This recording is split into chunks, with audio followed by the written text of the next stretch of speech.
Hello students, कैसे हैं आप लोग। उम्मीद करते हैं कि आप लोगों की तैयारी बहुत अच्छी चल रही होगी क्योंकि अब यूनिवर्सिटी के AKTU के एग्ज़ाम आने वाले हैं।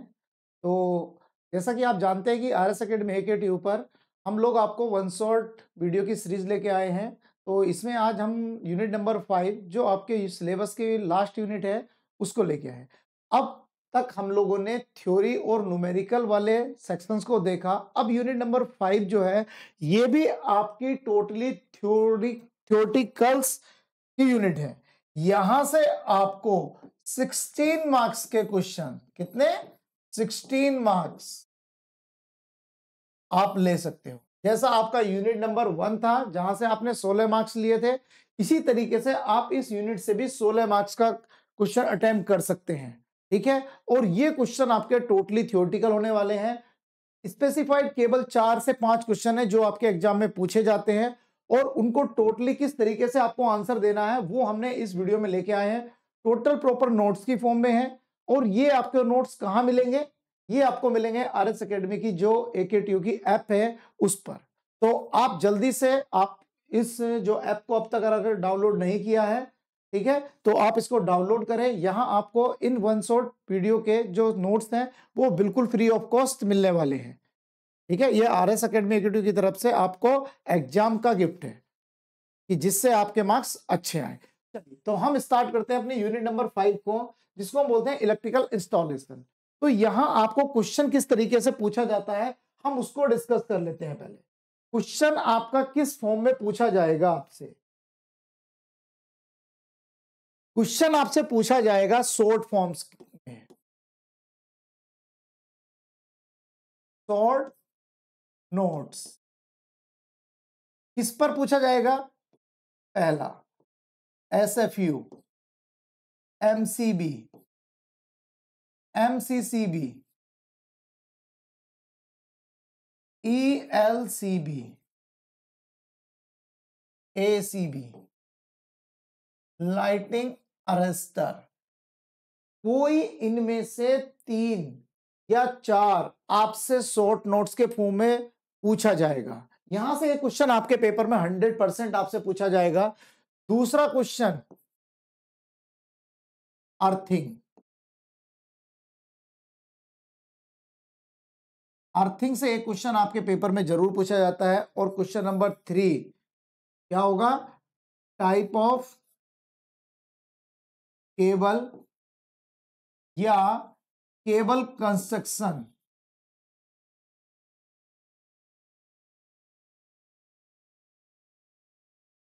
और चौथा क्वेश्चन आपका बैटरीज।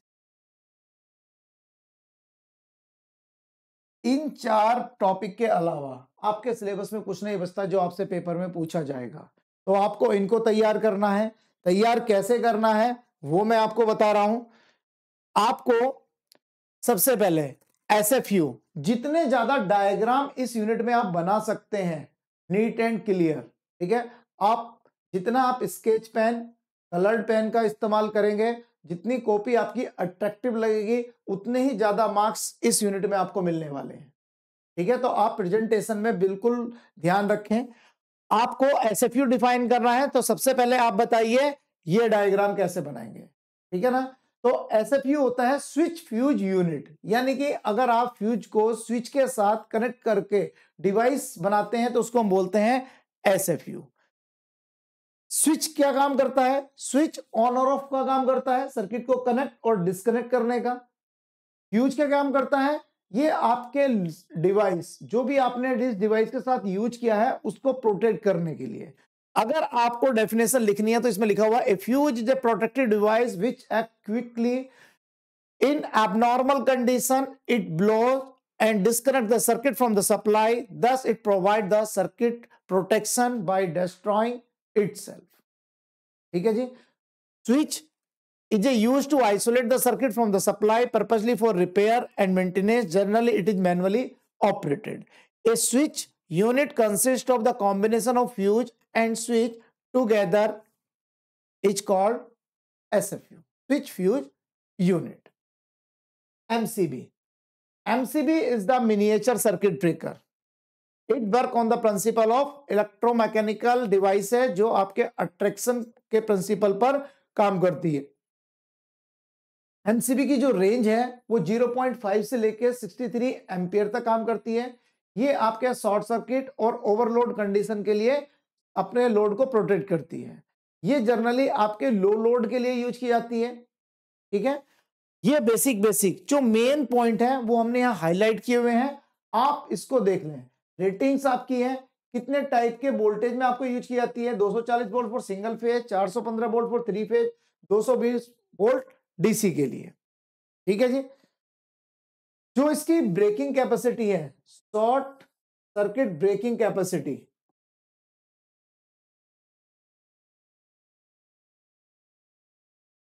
वो रेंज कितनी है, 1 केवीए से लेकर 10 केवीए तक, सिंगल पोल, 2 पोल, 3 पोल और 4 पोल के साथ। ठीक है जी, दूसरा इसी के साथ सेम नेम आता है आपका एमसीसीबी। एमसीसीबी यहां हमने, ये आपको डायग्राम बनाने की जरूरत नहीं है, ठीक है ना। अगर आपको एक्सप्लेन करने के लिए आता है तो आप इसके डिफरेंट पार्ट्स को एक्सप्लेन कर सकते हैं कि आपके एमसीबी में कौन कौन से मेन पार्ट्स है। जैसे मेन कॉन्टैक्ट है, ट्रिप यूनिट है, टर्मिनल्स है, हाउसिंग है, ट्रिप इंडिकेटर है, ऑक्सिलरी कॉन्टैक्ट्स है एंड ट्रिप स्प्रिंग्स है। ये आप डायग्राम्स यूज कर सकते हैं एमसीबी के ऑपरेशन को समझाने के लिए। अगर आपको इनके डिटेल चाहिए कि किस तरीके से ये आपके काम करते हैं तो आप ऐप में जो रिकॉर्डेड लेक्चर्स हैं उनको आप देख सकते हैं। ये उसके बारे में। इसके बाद फ्यूज और एमसीबी में क्या डिफरेंस होता है, ठीक है। एमसीबी और एमसीसीबी में क्या डिफरेंस होता है। एमसीसीबी हम किसको बोल रहे हैं, एमसीसीबी हम बोलते हैं मॉड्यूल के सर्किट ब्रेकर। ठीक है, ये आपकी थर्मल इलेक्ट्रोथर्मल डिवाइसेज है जो आपके थर्मल प्रिंसिपल पे काम करती है, यानी कि हीट के प्रिंसिपल पे काम करती है। और इसकी जो रेंज होती है वो होती है 63 एम्पियर से लेके 33,000 एम्पियर तक। ये कैसे काम करती है, सेम चीज। कोई भी आपकी प्रोटेक्शन डिवाइस है वो यूज कैसे करती है, अगर आपके सर्किट में नॉर्मल कंडीशन अकर कर रही है। नॉर्मल कंडीशन का मतलब क्या है कि जो रेंज आपके डिवाइस में इजीली फ्लो कर जाए। एक रेंज है, सपोज करो आपके पास 5 एम्पियर की कोई डिवाइस है, मीन 5 एम्पियर तक वो इजीली बियर कर सकती है। लेकिन 5 एम्पियर से अबव करंट जाते ही क्या होगा, उस डिवाइस में फेलियर होने के चांसेस हैं। तो उस फेलियर को बचाने के लिए हमारे पास प्रोटेक्टिव एलिमेंट लगते हैं। जैसे हमने एमसीबी यूज किया, एसएफयू यूज किया, एमसीसी भी। ठीक है, तो ये क्या काम करते हैं, जैसे ही एबनॉर्मल यानी कि रेंज जो है वो 5 एम्पियर से इंक्रीज कैसे करी, या तो उसके अंदर कोई फॉल्टी कंडीशन आई होगी, या आपने कुछ लोड ऐसा कनेक्ट कर दिया होगा जिसकी रेटिंग ज्यादा होगी, जो ज्यादा करंट कंज्यूम कर रहा होगा। इसलिए उसको प्रोटेक्ट करने के लिए आपकी एबनॉर्मल कंडीशन में जो डिवाइस है वो ऑपरेट करती है। ठीक है ना, तो दोनों में बेसिकली डिफरेंस क्या है, एमसीबी हमेशा आपके लिए लो रेंज में काम करेगा और एमसीबी आपकी हायर रेटिंग के लिए काम करता है। यानी कि एमसीबी जो होता है वो जनरली डोमेस्टिक लेवल का जो लोड है उसके लिए यूज किया था, और एमसीसी आपका कमर्शियल। तीसरी चीज है आपके पास ईएलसीबी। ईएलसीबी हम बोलते हैं अर्थ लीकेज सर्किट ब्रेकर। यानी कि कोई सिस्टम है आपका, उसमें कोई फॉल्ट अगर कर जाए और फॉल्ट अगर करने के बाद वो आपका लोड से जो डिवाइस है वो किसी मीडियम से अर्थ से कनेक्ट हो जाए। जैसे ये डायग्राम आपको शो किया गया, इस डायग्राम में क्या है, आपके पास एक फेज है, एक न्यूट्रल है, ये आपकी सीटी लगी हुई है, ये कोई आपका लोड था। अगर नॉर्मल कंडीशन है तो जो आपकी लोड करंट इन कर रही है वही आपकी आउट हो जाएगी। हमने सीटी जो करंट ट्रांसफॉर्मर है उससे क्या किया, करंट को मेजर कर लिया। ठीक है, और एक कंप्यूटर सर्किट लगा दिया कि दोनों इनपुट कितना था और आउटपुट कितना हो रहा है, रिटर्न कितना हो रहा है। अगर उनका डिफरेंस 0 आ रहा है यानी कि सर्किट आपका नॉर्मल कंडीशन में ऑपरेट कर रहा है। लेकिन अगर इन दोनों का डिफरेंस 0 नहीं आ रहा है, दैट्स मीन वो एबनॉर्मल कंडीशन हो गई है। वो कब होगा, जैसे ही कोई फॉल्ट अगर किया और ये ग्राउंड से कनेक्ट हुआ तो करंट का कुछ पार्ट इस वाले ग्राउंड वाले पाथ से फ्लो कर जाएगा। तो उस कंडीशन को आपने एबनॉर्मल कंडीशन कहा है। इस एबनॉर्मल कंडीशन को डिटेक्ट करने के बाद, ठीक है, सर्किट ब्रेकर को कमांड दी जाएगी कि सर्किट ब्रेकर आपके टर्मिनल्स ओपन कीजिए, और ओपन करते ही जो लोड था फॉल्टी लोड वो आपके सर्किट से रिमूव हो जाएगा और आपका हेल्दी सेक्शन वर्क करता रहेगा। इसके बाद आपके पास आया एसीबी। एसीबी मतलब air circuit breaker. Air circuit breaker आपके कितने टाइप्स के होंगे? Plain air circuit breaker, air blast circuit breaker, फिर एयर ब्लास्ट को फिर से हमने क्लासिफाई किया axial blast ACB with slide moving contact and cross blast ACB. अब एसीबी आपका काम कैसे करता है? ये आपका इंटरनल डायग्राम दिखाया गया है एसीबी का। मीन एसीबी का मतलब है एयर सर्किट ब्रेकर। अगर नॉर्मल कंडीशन होगा तो जो कॉन्टैक्ट है वो आपके इस तरीके से अट्रैक्ट होंगे, ठीक है ना। लेकिन जैसे ही फॉल्टी कंडीशन आएगी तो क्या होगा, जो कमांड दी जाएगी, रिले ने सेंस किया, रिले ने सेंस करके सर्किट ब्रेकर को कमांड दिया, ये क्या होगा, जो मूविंग कॉन्टैक्ट है वो मूव करेगा, यानी कि कॉन्टैक्ट आपके ब्रेक होंगे। तो ये जो आपके इलेक्ट्रोड लगे हुए हैं यहां आपका क्या होगा, आर्क बन जाएगा, यानी कि उनके बीच में स्पार्किंग होगी। लेकिन जब तक ये स्पार्किंग बनी रहेगी आपके सर्किट में करंट फ्लो होती रहेगी। आपको क्या चाहिए कि तुरंत ये आर्क आपके रिमूव हो जाए। तो इस आर्क को एक्सटिंग्विश करने के लिए हम जिस मीडियम को यूज करते हैं आपका सर्किट ब्रेकर उसी का बन जाता है। अगर हमने एयर को यूज किया तो एयर सर्किट ब्रेकर, ऑयल को यूज करेंगे तो oil circuit breaker, vacuum chamber में अगर हम ये काम कर रहे हैं तो वैक्यूम सर्किट ब्रेकर। अगर एक गैस होती है सल्फर फ्लोराइड, सल्फर हेक्साफ्लोराइड, उस गैस को अगर हम यूज कर रहे हैं तो SF6 सर्किट ब्रेकर बन जाता है। तो इस तरीके से हमने यहाँ क्या किया, एयर, कंप्रेस्ड एयर को ब्लास्ट कराया। जब हम एयर को ब्लास्ट कराएंगे तो क्या होगा, ये जो आर्क आपके फॉर्म हुए थे ये आपके रिमूव हो जाएंगे, ठीक है ना, और सर्किट आपका सेपरेट हो जाएगा। मीन जो फॉल्टी सेक्शन था वो रिमूव कर दिया जाएगा। जब मेंटेनेंस कर ली जाएगी, रिपेयर कर लिया जाएगा तो आपका फिर से सर्किट ब्रेकर ऑपरेशन में आ जाएगा। इसके बाद वायर्स, कुछ हम वायर्स यूज करते हैं। आपके पास जो वायर्स यूज होती हैं, vulcanised Indian rubbers, cap tyre sheathed wire, polyvinyl chloride wires and flexible wires. 2 number में क्वेश्चन आपसे पूछा जाता है कि right down the different type of wires. Cable और वायर को मिक्स नहीं करना है, वायर्स अलग चीज है, केबल अलग चीज है, ठीक है ना। तो आपके पास अगर ये 2 नंबर से ज्यादा में पूछा जाए तब आपको इनको एक्सप्लेन करना है कि VIR कौन सा होगा, PVC कौन सा होगा, CTS कौन सा होगा एंड फ्लेक्सिबल कौन सा होगा। अब केबल की बात करते हैं। यह आता है केबल। यहां से इंपॉर्टेंट क्वेश्चन, अगर आपसे किसी भी नाम से लेके केबल की कंस्ट्रक्शन डिटेल पूछी जाती है तब आप केवल यही डायग्राम बनाएंगे, चाहे वो XPLE करके लिखे, कोएक्सियल करके लिखे, 3 कोर, 2 कोर, 4 कोर, कोई से भी केबल का नाम देके पूछे आपको केवल ये बनाना है। उसमें आपके पार्ट्स कौन कौन से होंगे, serving, arming, bedding, sheath, insulation, conductor, और ये वाला डायग्राम आपको ड्रॉ करना है।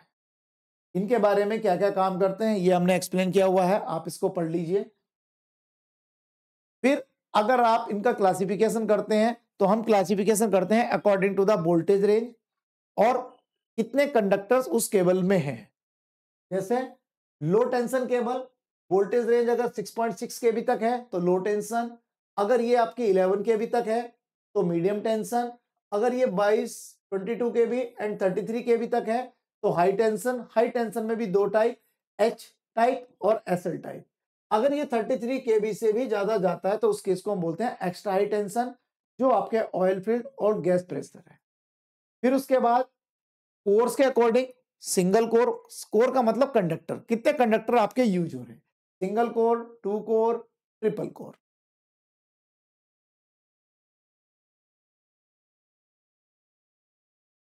ठीक है ना। इसके बाद बस बार। बस बार हम किसको बोलते हैं, बस बार आपका एक ग्रुप ऑफ कंडक्टर्स है जिसमें आपके पास इनकमिंग फीडर और आउटगोइंग फीडर कनेक्ट हो। मीन हमने एक पूल बनाया हुआ है जहां आप इनकमिंग जो जनरेटर्स हैं उनको कनेक्ट कर सकते हैं, वो अपनी सप्लाई डिलीवर कर सकते हैं, और यहां से फीडर लगाए हुए हैं जो आपके उसको कंज्यूम करेंगे। तो इस बस बार का ग्रुप ऑफ कंडक्टर की कुछ प्रॉपर्टीज होती हैं, जैसे इनका वोल्टेज लेवल फिक्स होगा। मीन इस वोल्टेज लेवल पे जो भी जनरेटिंग स्टेशन अपना वोल्टेज प्रोड्यूस कर रहे होंगे वो यहां से कनेक्ट हो सकते हैं। जिसको इस लेवल का वोल्टेज यूज करना है वही इससे आउटगोइंग फीडर में कनेक्ट हो सकते हैं। फ्रीक्वेंसी यहां फिक्स होती है। अब इसके कंस्ट्रक्शन के अकॉर्डिंग आपने डिफरेंट डिफरेंट टाइप की बस बार बनाई हुई है। जैसे सिंगल बस बार सिस्टम, ये आपका सिंगल बस बार है, केवल एक ही बस बार है। एक को याद कर लें, generator, circuit breaker, isolator, bus bar, isolator, circuit breaker, transformer, circuit breaker, isolator. Same सब में केवल ब्लू लाइन चेंज होगी। जैसे यहां मेन एंड ट्रांसफर बस बार है, तो यहां क्या हुआ, आपने दो बस बार यूज कर ली। दो बस बार यूज करेंगे तो दो सर्किट बन गए आपके, और यहां आपने बस कपलर यूज कर लिया।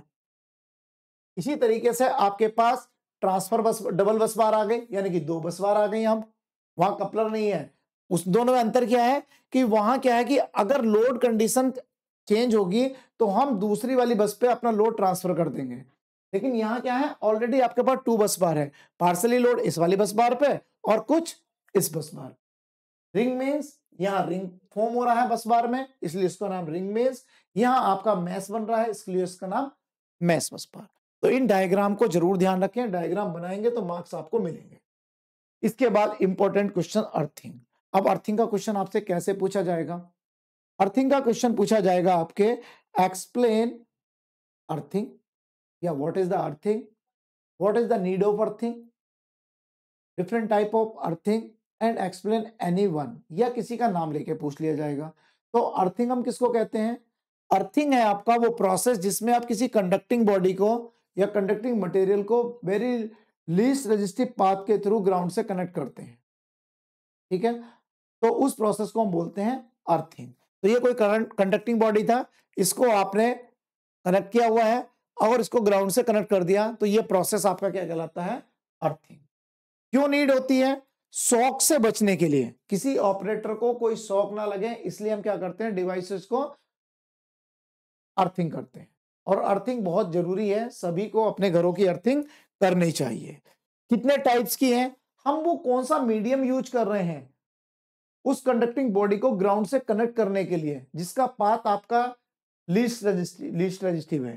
तो अगर हम प्लेट को यूज करते हैं तो प्लेट अर्थिंग, पाइप को यूज करते हैं तो पाइप अर्थिंग, रोड को यूज करते हैं, पाइप मतलब होलो पाइप, रोड मतलब सॉलिड पाइप, केमिकल अर्थिंग, या अगर हम कोई केमिकल अर्थिंग केमिकल यूज कर रहे हैं, तो आप देखें कि हमने क्या किया, कोई आपके पास बिल्डिंग्स है, उसको किसी प्लेट या पाइप के थ्रू ग्राउंड में कनेक्ट किया। अब ग्राउंड में डायरेक्टली कनेक्ट नहीं कर दिया, ग्राउंड में कनेक्ट करने के लिए हमने क्या किया, चारकोल और सॉल्ट की लेयर बनाई है। चारकोल, सॉल्ट, उनकी जो लेयर की विड्थ है वो आपके पास 15 सेंटीमीटर की है। हमने इस तरीके से बनाया। इसका पर्पज क्या है कि पर्पज ये है कि जो आपने डिग किया है वहां जो रेजिस्टेंस है वो मिनिमम लेवल पर मेंटेन रहे। क्योंकि अगर आपने उसको इस तरीके से नहीं डिजाइन किया तो क्या होगा, अगर कोई ऑपरेटर टच कर रहा है, अगर यहाँ क्या होगा, रेजिस्टेंस हाई हो जाएगा, तो करंट को फ्लो करने के लिए दो पाथ मिलेंगे, या तो ऑपरेटर की बॉडी से या इस पाथ से। जिस भी पाथ का रेजिस्टेंस कम होगा करंट उधर से फ्लो कर जाएगी। अगर बाई चांस इस वाले पाथ का रेजिस्टेंस ज्यादा हुआ तो करंट ऑपरेटर से फ्लो करेगी और ऑपरेटर को शॉक लगेगा। ठीक है, प्लेट अर्थिंग में आपको मेन क्या चीज याद करनी है, कौन कौन से मटेरियल हम यूज करते हैं। कॉपर प्लेट करते हैं या गैल्वेनाइज्ड आयरन यूज करते हैं। अगर कॉपर यूज करेंगे तो उसकी डायमेंशंस क्या होगी, प्लेट यूज करेंगे तो उसकी डायमेंशन क्या होगी। ठीक है, अर्थ को ग्राउंड करने के लिए हम क्या क्या प्रोसेस करते हैं ये मैंने आपको बता दिया। इसके बाद प्लेट अर्थिंग में आप कौन से मटेरियल यूज कर रहे हैं, किस डायमेंशन का पाइप यूज कर रहे हैं।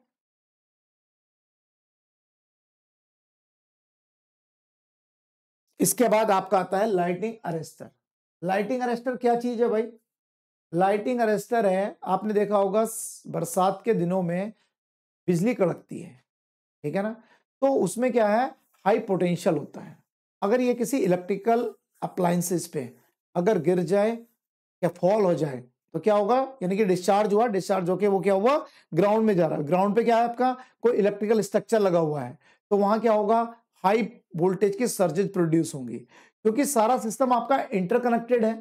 तो वहां क्या होगा, जितने भी डिवाइसेज में वो हाई वोल्टेज की सर्जेस फ्लो करेंगी, तो जितनी भी डिवाइसेज उस रेटिंग से बाहर क्यों, क्योंकि उसका वोल्टेज बहुत ज्यादा हाई होता है, तो वो सारे सिस्टम को डैमेज करता जाएगा। तो उससे बचने के लिए, उसको सर्जेस को अरेस्ट करने के लिए हमने जो डिवाइस यूज की that is the lighting arrester. उसके अलावा हम कौन कौन सी चीजें यूज करते हैं? Lighting rods, ground wires, earth screens and lighting arrester. Lighting arrester को हम सर्ज अरेस्टर और सर्ज डाइवर्टर भी बोलते हैं। डिफरेंट टाइप के आपके लाइटिंग अरेस्टर्स के नाम लिखे हुए हैं। कैसे काम करता है लाइटिंग अरेस्टर? आपका काम करता है, जैसे ही वोल्टेज का मैग्नीट्यूड हाई होगा तो जो रेजिस्टेंस है वो डाउन चला जाएगा। अगर नॉर्मल वोल्टेज है तो रेजिस्टेंस बहुत हाई होगा, उसमें करंट फ्लो की गुंजाइश नहीं होगी। यानी रेजिस्टेंस और वोल्टेज लेवल एक दूसरे के इनवर्सली प्रोपोर्शनल है। तो आप यहां पढ़ सकते हैं कि किस तरीके से इसके वर्किंग को हमने एक्सप्लेन किया है। इसके बाद आता है टाइप ऑफ बैटरी। कौन कौन सी बैटरी होती है? लीड एसिड बैटरी, निकल cadmium, nickel metal hydride, lithium battery, SMF seal maintenance free battery. Battery आपके दो टाइप्स की हैं। 2 नंबर का क्वेश्चन बनता है आपका, प्राइमरी बैटरी और सेकेंडरी बैटरी। प्राइमरी बैटरी वो है जो सिंगल यूज है, सेकेंडरी बैटरी जिसको आप मल्टीपल टाइम रिचार्ज करते हैं।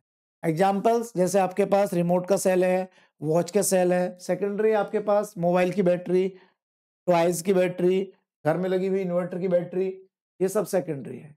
इन दोनों के बीच में कुछ डिफरेंसेज हैं, आप इसको स्टडी कीजिए। ये कुछ बैटरी की करैक्टरिस्टिक्स हैं जो आपसे पेपर में पूछ ली जाती हैं, तो आप इसको देख सकते हैं। बैटरी करैक्टरिस्टिक्स, कैपेसिटी, इलेक्ट्रोलाइट कौन सा यूज कर रहे हैं, इलेक्ट्रिकल करैक्टरिस्टिक्स में आपके पास चार्जिंग करैक्टरिस्टिक्स क्या है और डिस्चार्जिंग करैक्टरिस्टिक्स क्या है, फिर उसकी एम्पियर एफिशिएंसी क्या होती है एंड वाट आवर एफिशिएंसी क्या होती है।